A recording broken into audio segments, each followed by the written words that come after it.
Hello again, everybody. This time we're going to be talking almost entirely about the cumulative distribution function, more than you ever wanted to know about it.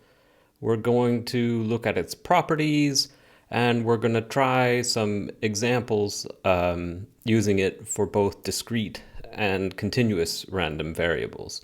We're also going to look at its inverse, which it turns out is a pretty useful thing. It's very commonly used by statisticians to make certain kinds of plots and to make these things called quantiles.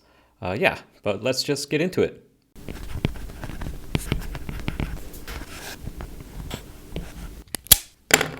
I want to just start off with where we were last time as a small little review.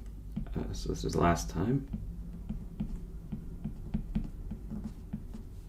And we had just gotten through the cumulative distribution function and looked at a couple of its properties. And so I just want to do a little bit of a review of this. So the cumulative distribution function we've been calling CDF, cumulative distribution function. So this thing, we had two different ways to express it.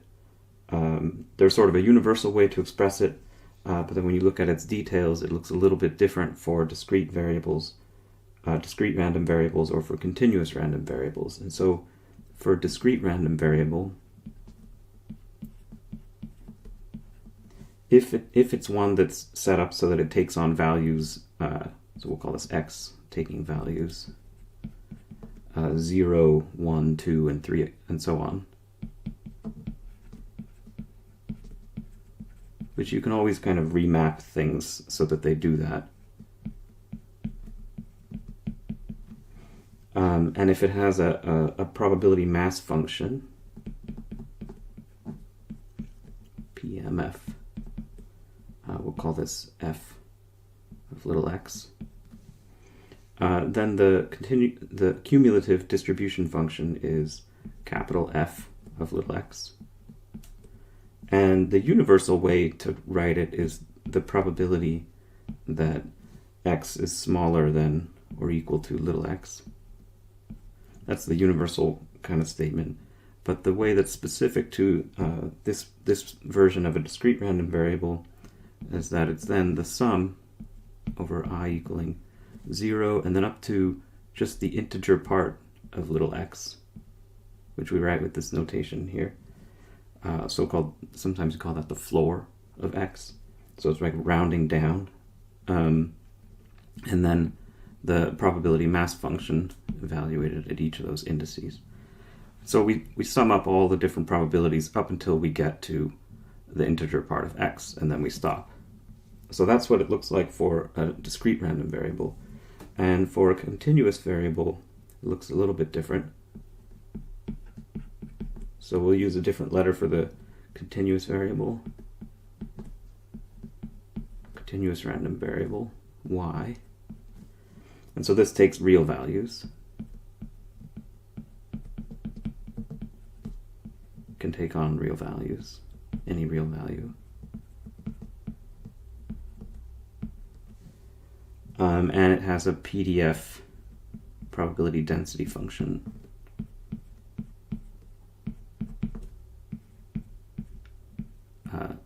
Not x here.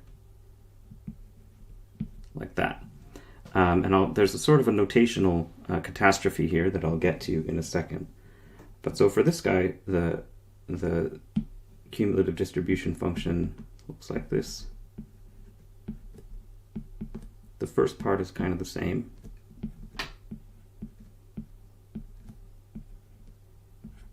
And then the sum here is replaced with an integral going from minus infinity up to the place where you want to evaluate the cumulative distribution function. And then we'll use a little dummy variable here, an integration variable like that. So you can see right away here, so we saw all this last time, and I just want to point out there's sort of a notational trouble or catastrophe here, which you can probably spot, or maybe you did last time. So you can see there's a problem here that, like, using the same letter here, f, for two different things. So if in my next line I wrote like f of 4 equals something, you wouldn't know from this what I was actually, which one of these things I was referring to. So sometimes there's a contextual problem. If you can't tell from context what the symbol means, we have a kind of a repair. So this is sort of a bit of a fiasco, maybe. Is this, when I write f of something, is that equal to f of x, or is that f of y, or what is that thing? So that's a sad moment, right? But there's a repair. There's a simple repair. So when it's not clear from context, there's a simple fix.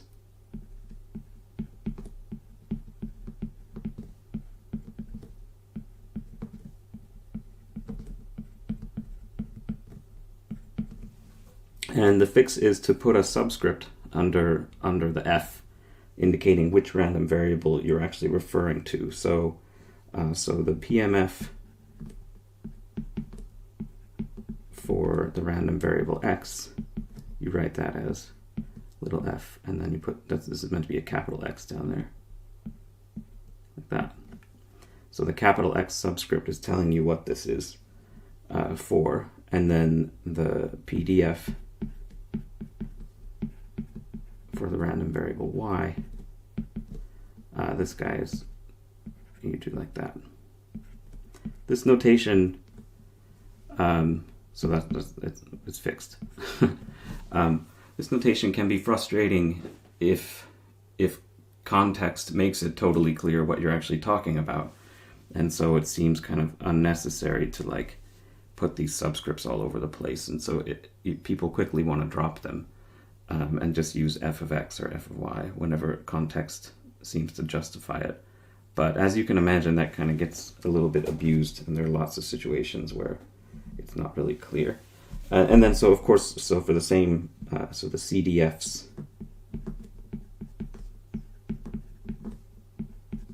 the CDF for x looks like this, like that, and the CDF for y has also a subscript y.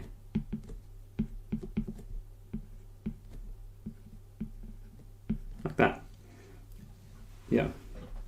Okay. Now, I want to talk a little bit about the properties of the cumulative distribution function. I'm going to go a little bit lower here to make a page break.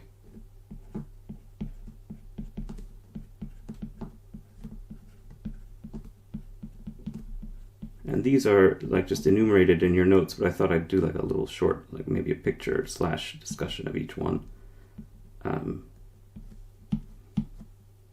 So these are properties for any cumulative distribution function. It doesn't matter if the variable is continuous or discrete. So I'll say this is for, we're going to use the symbol x, but it's for a discrete random variable or a continuous random variable. In other words, a random variable.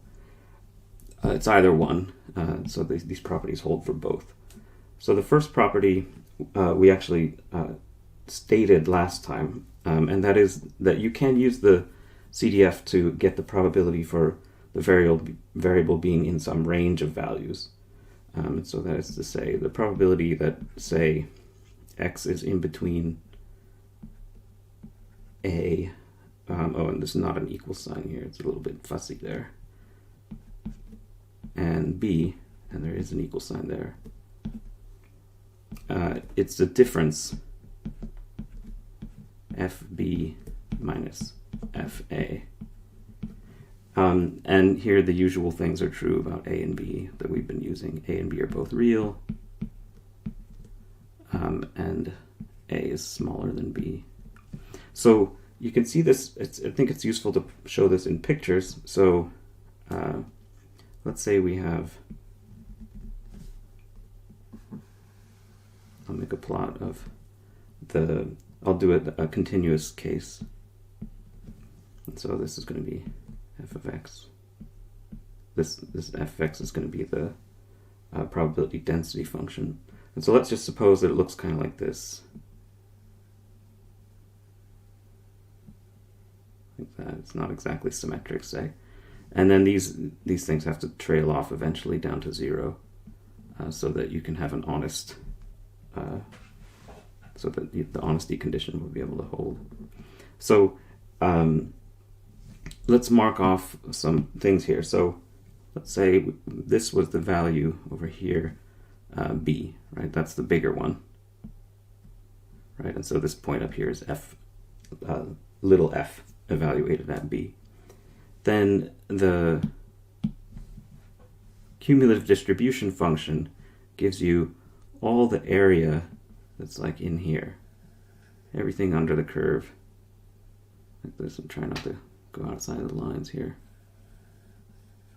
right? And then it keeps on going to the left there, all the area underneath the curve to the left of little b. And so that is capital F of little b, right? And if you look at, let's see, use a different color here. We'll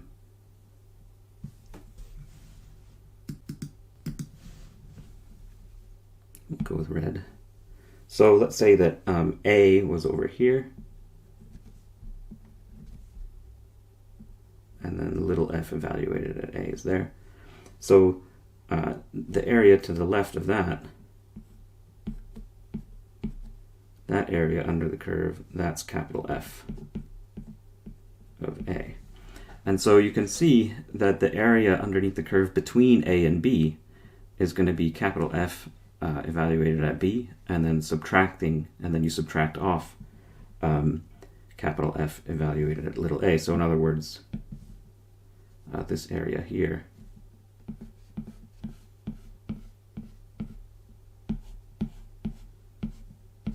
this stuff, this is f of b minus f of a. So that's just sort of like a proof by picture kind of way to look at what that statement is above there, which I think you probably, well, I don't know, sometimes it's helpful. Sometimes you can write these formulas down and it's not super clear why they're true, but I hope that picture helps you to see this. Okay, so that's the first property I wanted to point out. The second property, we can state this in a variety of different ways, but also we'll say capital F, the cumulative distribution function of x, never decreases as x increases. So that's maybe a kind of a clumsy way to say it.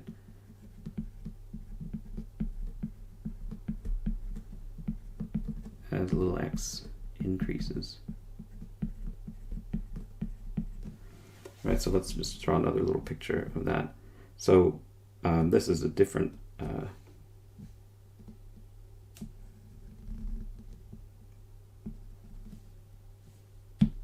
move that down a bit.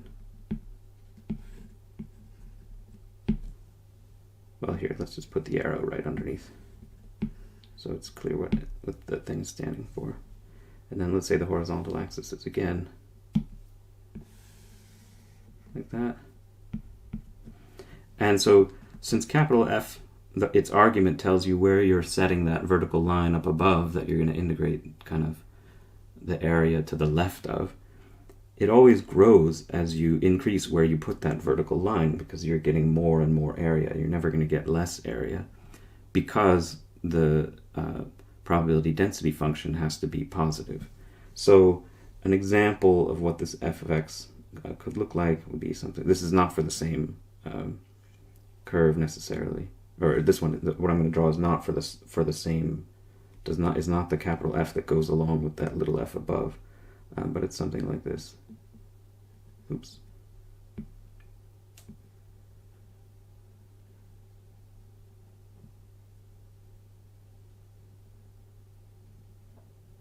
So it's something like that. And then, yeah. So this has to go off to 1, and this has to go off to 0. And so I think another way to express this one, say never decreases and so on, is a little simpler. So in other words, the slope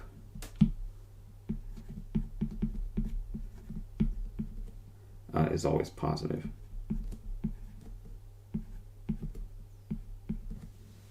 Right? And you can see this from, in the case of a continuous distribution function, you can kind of see this. So, or a continuous random variable rather. So you can see this.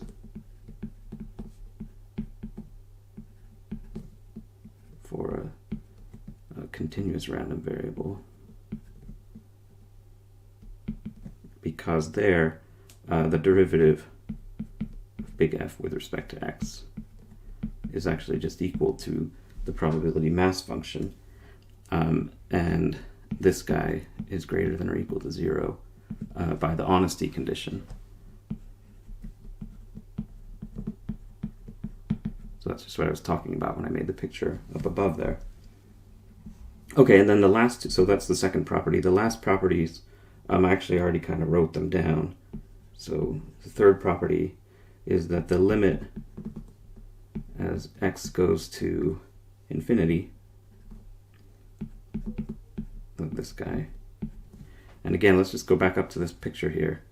So what we're talking about here is, let's say for example, we're looking at this value here, and I want to move this vertical line up to infinity. So as I do that, I'll get eventually sort of all the area underneath the curve, and by the honesty condition, then that has to be 1. And so this is 1, this limit. And then the fourth property is similar.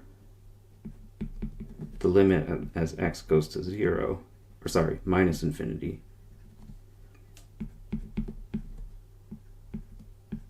And so that's the same kind of picture up there, but instead of moving the vertical line to the right, we're moving it this time to the left.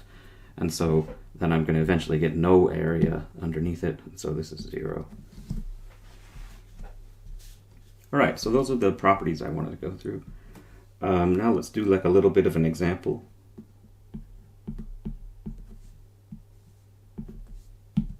So let's say we take a very specific case. So let's make x be binomial distributed. This is the same example as in the notes. I didn't change it. And then it has parameters 3.5. And I want you to find its CDF.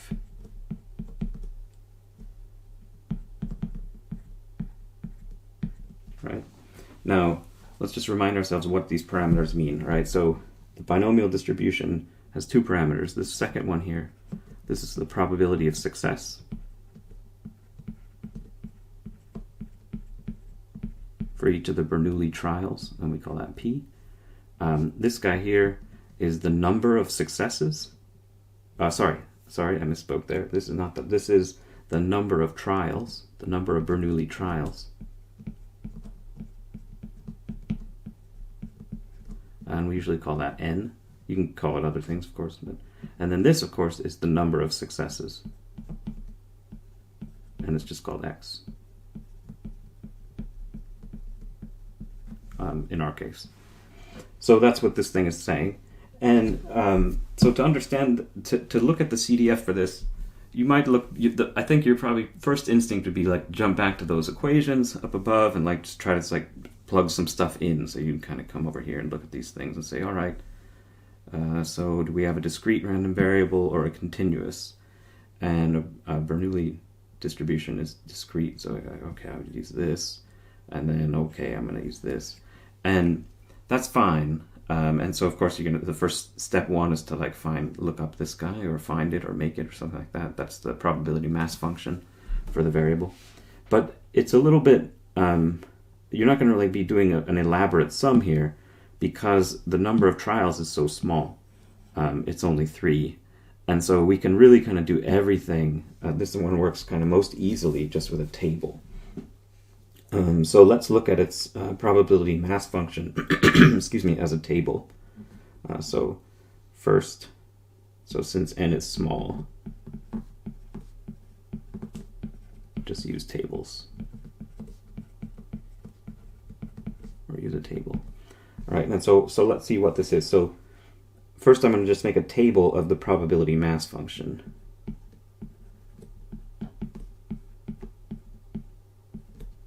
So I want to make the PMF f of x is one column, and then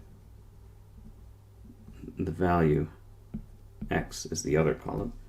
And what kind of values can little x take on? So those are the values that big X can realize, right? So they're integers.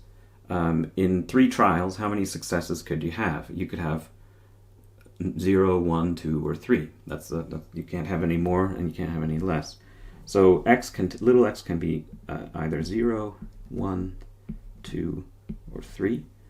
And then you can, so for this it may be useful for you to write out you can look up the PMF for this guy, and it's n factorial over x factorial, and then n minus x factorial. And then that's time. I better move this over. It's getting a little crowded. Let's put it over here. And oops, sorry. And then that's times p to the x, and then 1 minus p so this is the number of fails, n minus x. And so you could evaluate that to find these things in the column on the left. And so I'm just going to write out what they are. You can probably think them through relatively quickly if you want, but if you don't want to think them through and you just want to put the numbers in here, that's also fine. So for 0 successes, that's the easiest one. You put in x is 0 in that thing. Anyways, you get an eighth. For x equals 1, you get 3/8. So I'm just telling you these, that you might have to look through that, use that formula a little more slowly. And for 2, you also get 3/8. And for 3, you get 1/8. It kind of looks sensible. So the most likely, the highest probabilities are for having 1 or 2 successes. And then there's an equal chance of having either 0 successes or 3 successes. I don't know if you count that as looking like you expect or not, but that's how it is. And then, so you can draw this thing. So you can draw to find f of x. So let's just draw it. Capital F, I mean. I think that's an easy thing to do. So 0, 1, 2, and 3, right? So, and then so this is capital F, this is the CDF. Now, oops. So, if you sum up all the probability for all indices up to the value of little x, then you get the value of the cumulative distribution function. So for everything to the left of 0, you get 0, right? Because there's no probability of having a value less than 0, so you're not adding up any area under the curve. And then if you go to 1,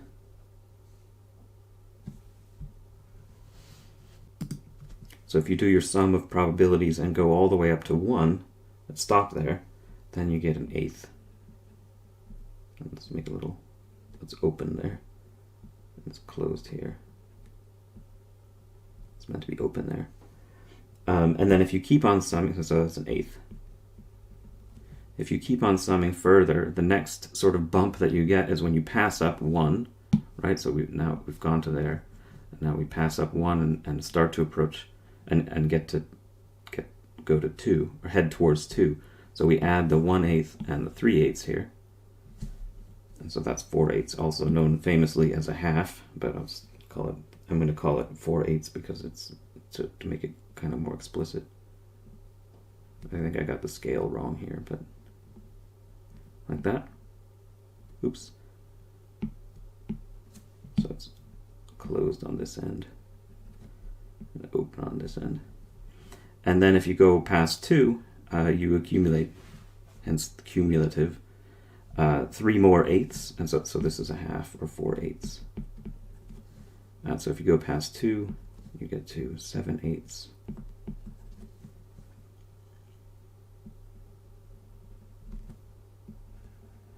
And if you go past 3, then you accumulate the last 1/8 sort of off the scale here. So I'll put that there. So that's 1, also known as 8/8. Like that. And then you go on like this forever. Right? So you can see that this way, or maybe you prefer to kind of write it out. Writing it out, it gets a little bit messy, but we can do it. So capital F, this is just a piecewise defined thing for what you see exactly above there. So I need some space here for this. But it's sort of clumsy, but it's exactly what you see above there. So let's see. It's 0 if x is less than 0. It's 1/8 if x is between 0 and 1. And it's inclusive of the 0 here.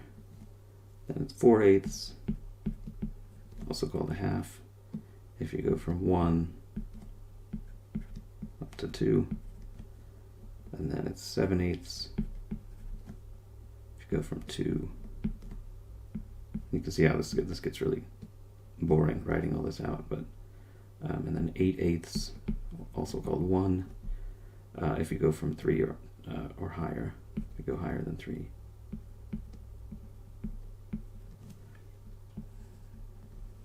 Like that. Yeah. Okay. So that's a little example. Now let's try another one with a continuous case, a continuous distribution. So do another little example.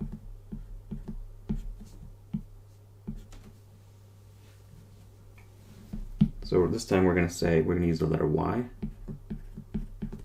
So let y be exponentially distributed with parameter lambda.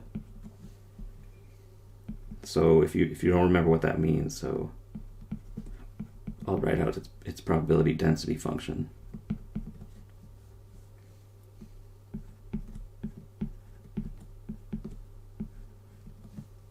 So it's lambda times e to the minus lambda y for positive values, for non-negative values of y, and then otherwise it's 0.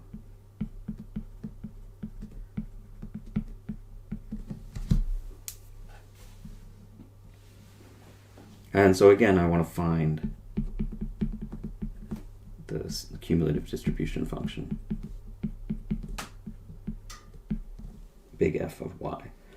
Now this one, you probably do just want to put the integral together and do the integral. So let's just do that. So capital F of y is the integral from minus infinity up to y of f of y. Sorry, we should use a different variable here, integration variable, du, where here it should be clear from context that this f is referring to this f, right? And then since you have 0 for every whenever the argument of the probability density function is smaller than 0, this integral quickly just becomes the integral from 0 up to y of lambda e to the minus lambda y du. Sorry, that shouldn't be a lambda y, it should be lambda u, like that, right? And then we can just evaluate this integral. So this is minus e to the minus lambda u, and then the boundaries are y and 0. And if you were worried about your signs or something like that, you can take the derivative of this to make sure that you get back the integrand above, and you should be okay. And so what is this? So you put in the y value, and you get minus e to the minus lambda y.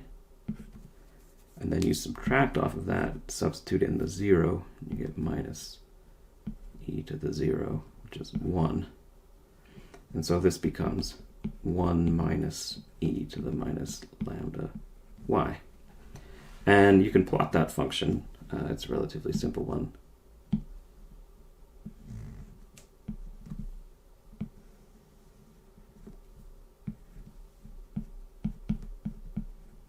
Right, so when y is 0, e to the minus lambda y is 1, and so this function has value 0. And then as you grow, as y grows, you eventually approach e to the minus lambda y, gets smaller and smaller until it gets to 0 out at y equals infinity, and so you get this kind of a shape. So what this is so this goes off asymptotically to 1. And so that curve is really just the exponential curve flipped over and taken away from 1, which is, of course, what this formula says down here. Flip over the exponential and then take it away from 1. So that's what that says. All right. Now we're going to get to our next topic, which is called the inverse cumulative distribution function, which is almost completely defined just by its name alone. So we can look at inverse CDF. And here, there's nothing really, I think, too surprising about what this thing actually is. But the notation gets a little bit clumsy at times, or a little bit, it can be sort of fragile. So the definition, so if y is any random variable,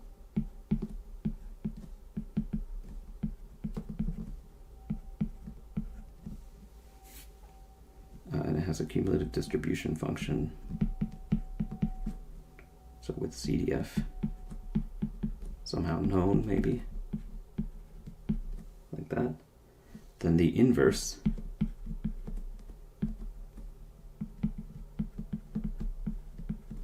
CDF, which is the thing we're defining,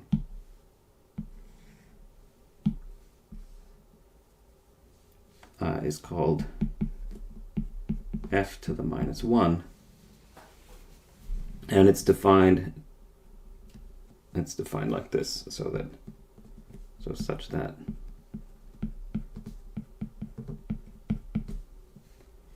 if you have the CDF evaluated at y is equal to some number p,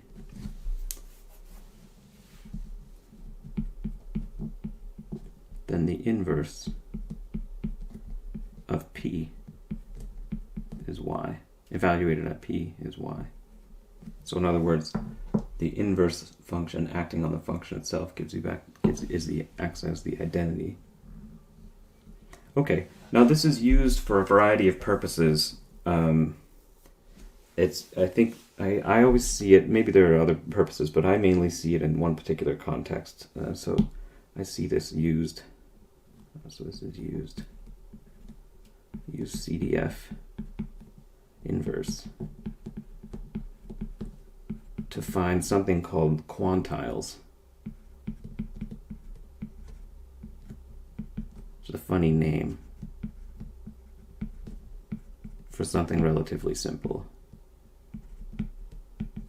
So these are sort of like percentiles in maybe more common language, but quantile, or maybe that's not. Maybe that term is defined differently. But so let's just say what quantiles are. And so I'll call this like the Q quantile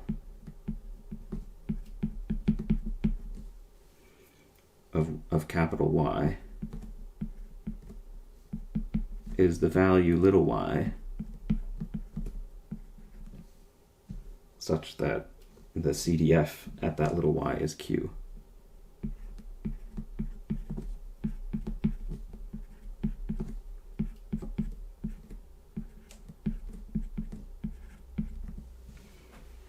Right, so in other words, f minus 1, the inverse evaluated at Q, is equal to y. And so some famous examples of different quantiles. are so the so-called median. Oops. So the median is the y such that half of the area under the curve is to the left of y and half of the area under the curve is to the right of y, where by curve I mean the probability density function or mass function, in which case you have some funny business going on with rounding and stuff.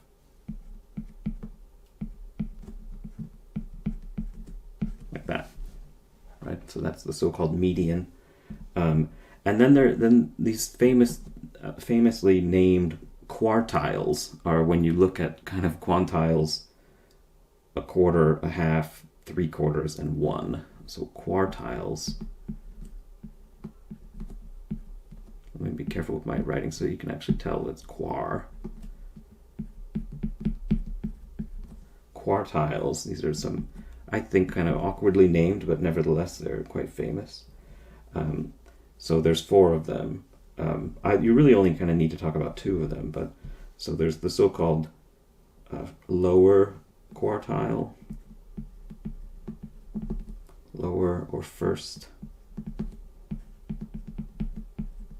quartile, and I'll just call that Y1, and that's the inverse CDF evaluated at a quarter. So that's the place where a quarter of the area under the probability density function is to the left of you. The second one doesn't have a, maybe it's called lower second, I don't know, it probably is. There's so many names for these things, it gets really confusing, but it's not that complicated. It's 1/2. This one is, we just talked about it, it's called the median.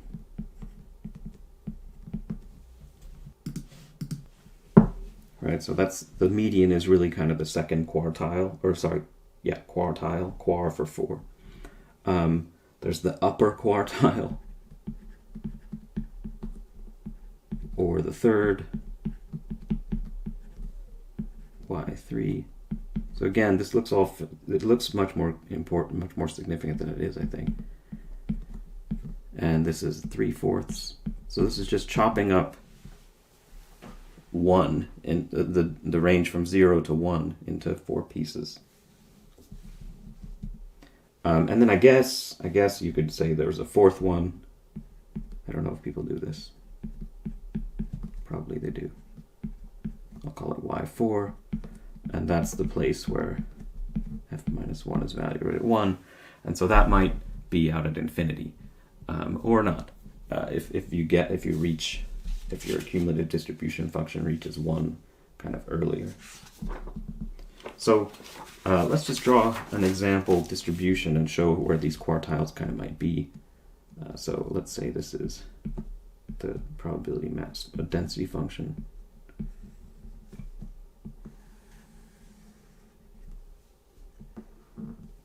And let's make it kind of skewed again. Like that. And this keeps on going. And then maybe the median is, I don't know, sort of here. I'm just sketching it here. So let's say that's Y2. And then what do we have? These Y1 is the place where only a quarter of the stuff is to the left of you. So maybe that's over here. And then Y3, since this falls off slowly, might be, I don't know, over here. Right, and then Y1 is off, Y4 is off at positive infinity there. And this is sometimes used to make something called a box plot, which is really fun, I don't know if it's fun, really a popular tool for statisticians. So this is used by stats people to make for something called box plots.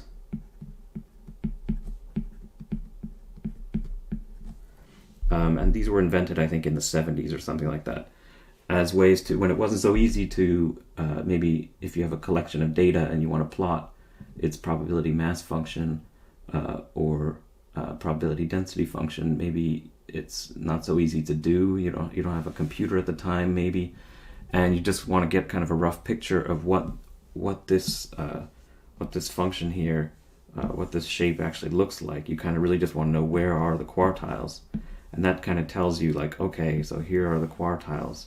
Most of the interesting stuff is in here. And then you just plot that box on a vertical axis usually, but you could do it on a horizontal axis. And so I'm going to do that. So a box plot. The horizontal axis doesn't really mean anything in this case. So here's y. And it's literally just a box like that. And then this is where y1 is.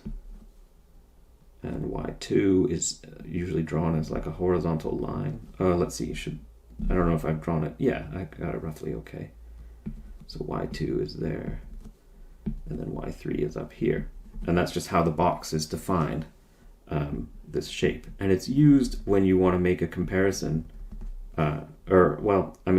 it's used when you just want to have a simple picture of roughly where is the body of that distribution.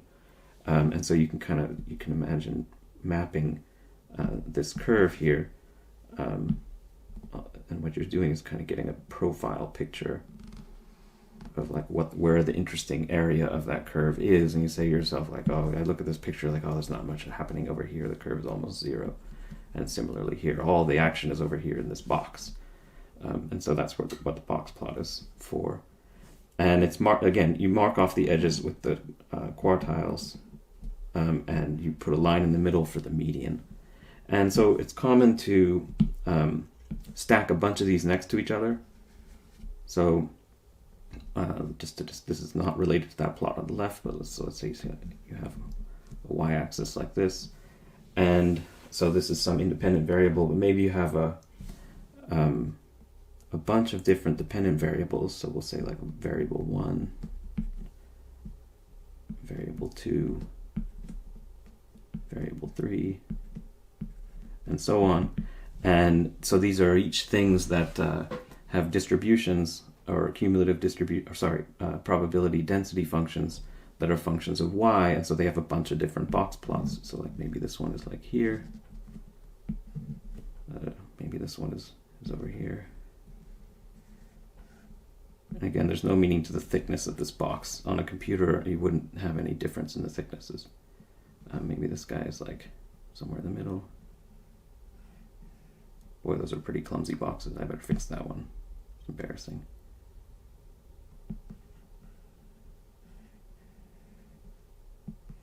Like that.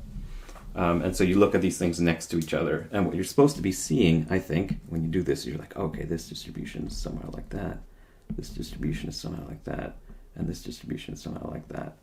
You're supposed to sort of be seeing a quick look at where these distributions are just by plotting the locations of the different quartiles, or the box.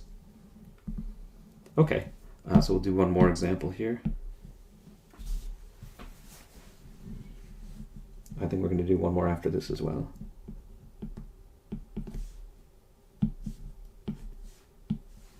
Okay, so now let's say this one is supposedly applied. Let y be exponentially distributed again. And it's going to have a parameter which we normally call lambda. Maybe I'll just put in a lambda, where lambda is 10 to the minus 7. And where capital Y, and this is just something we're just telling you, you don't have to believe it if you don't want, is the number of years from today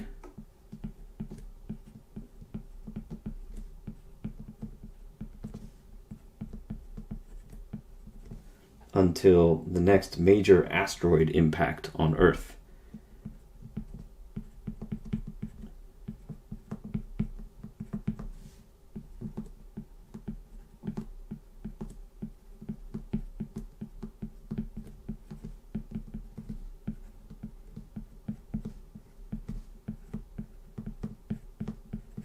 What that means, I don't know, and whether or not this fits, I don't know either. But let's just suppose that it does and see if we can make sense of it. And so let's say, 1, find the inverse CDF.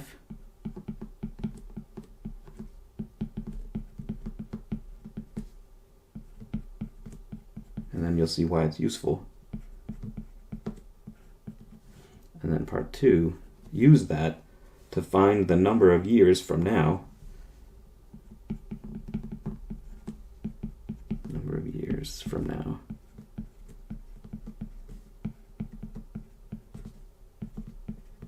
Over which there's only a 5% chance of an impact.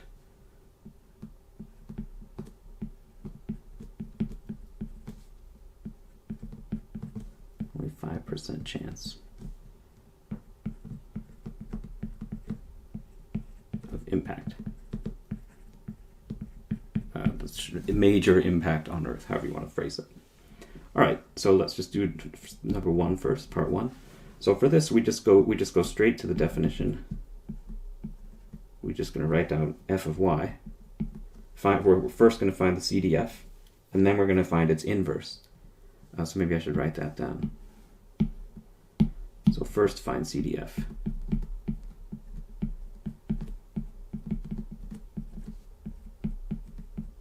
Now you could just look this up. I think we've already done it.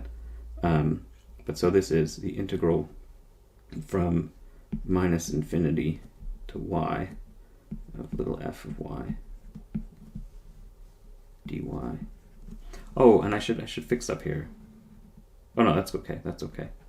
So remember, the exponential distribution, its probability density function is 0 only all the way up until you hit positive values of little y, or non-zero value greater than 0, greater than or equal to 0. So again, you can look this up. We've used it already today. So this is lambda e to the minus lambda y for y greater than or equal to 0, and then 0 otherwise. And then you put this integral in. We've done it before. And so you get 1 minus e to the minus lambda y here. And let's say we call this p. Right, so what am I doing here? I found the CDF, right? So I'm going to go back up to the definitions here. So I found the CDF like this. I've set it equal to p, and then I'm going to solve for y and get it. So use this thing to then solve for y, and then whatever y is equal to, that's my inverse function evaluated at p, right? So now solve for y.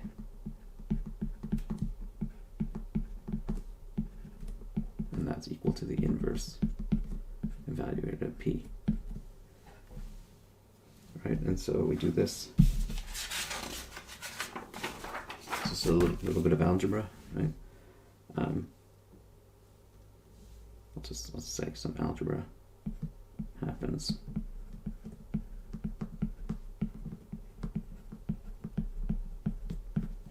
And what you get is that the inverse evaluated at p, so this is whatever y was actually equal to when you solve for y, and this is minus 1 over lambda natural log of 1 minus p.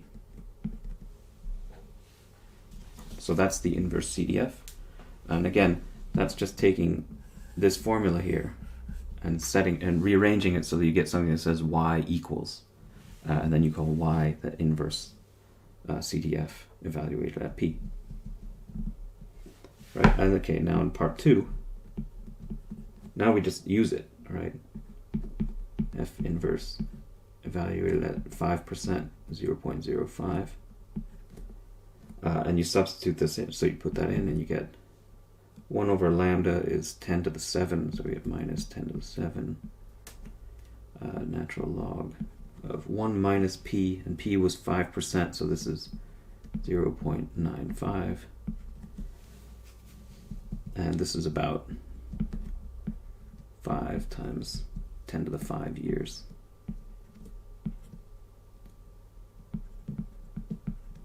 You should probably put in the word years here if you want. Maybe up here as well. I don't know. Here, let's not try to be physicsy. Let's take that away. Right. Okay. So that's pretty good news, right? So I'm happy with that. I'm not going to be around for the next impact. Well, there's only a 5% chance that I'll be around for it if I were to last 5 times 10 to the 5 years, which just doesn't seem very likely. All right, so move on to our next and final example for today. Okay, and we're going to use a distribution we've already seen. So let's say x is binomial distribution, binomially distributed, binomial distributed, 3.5. So we've seen this exact distribution before.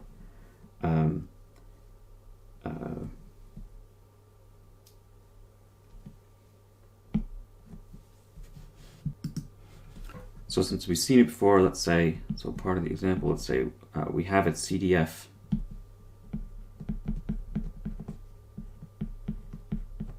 And remember it was one I drew a picture of and had a table, so I'm just going to go and steal it. This one took a long time to write out, this business here.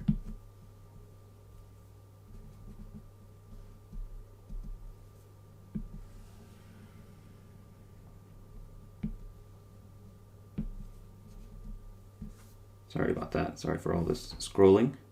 I just want to draw it down here so I don't have, oops, so I can reference it. If you have it on your page, you can just look at it, of course.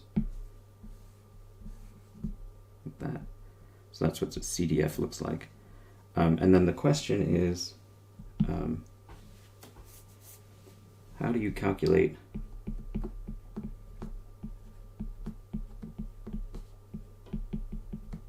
the inverse evaluated at a quarter? And here, so there's a problem, right? Because if you try to find the place where, so that means try to find the place where capital F of x is equal to a quarter. And there is a problem there, right? Because, so let's just draw it where a quarter is. I don't know, it's somewhere like here.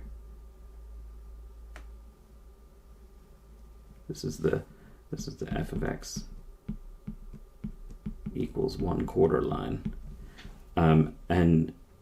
Or sorry, this is just the quarter line.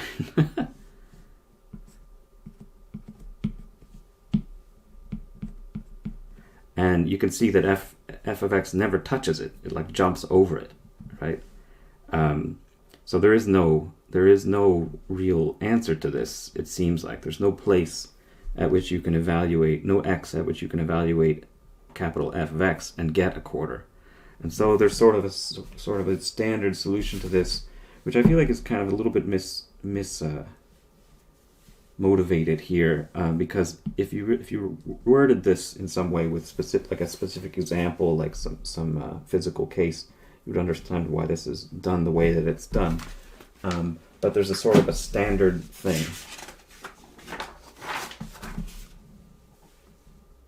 So what you do is there's sort of a standard. Oops.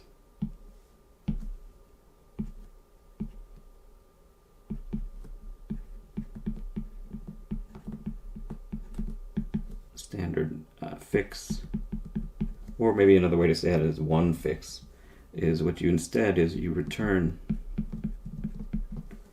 the smallest integer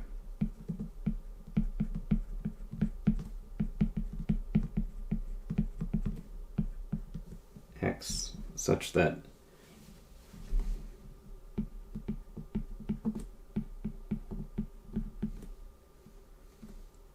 the probability that big X is less than or equal to X